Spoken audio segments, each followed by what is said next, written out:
السلام علیکم ملګرو. جنید خان ما په مدینه کې په مسجد نبوي کې زموږ د خوږ نبی حضرت محمد صلی الله علیه و آله وسلم روزه مبارکه چې کوم ځای کې ده هغه ځای کې نن یو ماشوم پیدا شو. ویډیو مکمل وګورئ او ملګرو سره هم شریک کړئ، کمنټ کې سبحان الله ماشاءالله ضروري کړئ. ګوره یو زنانه و چې هغه د ماشوم بیمار و، هغه نفل لپاره لاړه مسجد نبوي ته په صحن کې الته نفل کول چې په دغه ټایم کې نفل په دوران کې پاغي باندې درد راغو چې بیخي د زین خوازیدین نشو. ګوره په مسجد نبوي کې که زمونږ مدینه او که مکه د حرم شریف ته دغه ځکه رضاکار موجود وي، د خدمت خلک هم موجود وي، ډاکټران هم وي، هر قسم خدمت د پاره دغه ځکه هر قسم طبقه ولا خلک موجود وي، امبولانس هم ولاړي.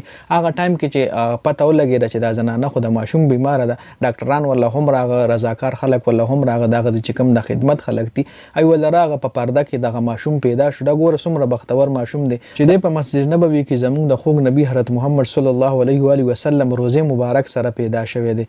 ګوره د سعودي چې کوم حکومت ته کې د شیدل نېشنلټي هم ورکی موقع چې کوم ډاکټر الته موجود وو، مسجد نبوي چې کوم خپل ډاکټرز ماهرین او چې کوم په موقع ته موجود هغه د خپل دا بیان دی چې موږ سره دومره ټیم نو چې دا زنانه مو هسپتال لوړلې و، چون کې ټایم کم او ماشوم زر پیدا شو. نو چې دا زنانه مونږه هسپتال لوړل نو بیا د ماشوم له هم خطر و او د زنانه له هم خطر و. دا د هغه چې کوم ماهرین د غي د خپل بیان دی. ګوره د ماشوم څومره بختور دی کې د شي د سعودي چې کوم حکومت ته د نېشنلټي هم ورکی چې کوم عمله و هغه هسپتال مور او ماشوم چې کوم دی هسپتال له منتقل ک اوس په هسپتال کې دي او کې د شرطون کې ټایم کې د سعودي چې کوم حکومت ته د لاسه وظیفه هم مقرر کی او د نېشنلټي هم ورکی. دا غزي د خپل رولز به دا غیر رولز مال علم نشته چې سو رولز دي او بل د غزنانه باره کې هم مال علم نشته چې دا زنانه د کم ملک ته مطلب د پاکستان د بنگلاديش ته د کم ملک نه تعلق لري، د اغازي لوکل زنانه و د دې باره کې مال هیڅ علم نشته.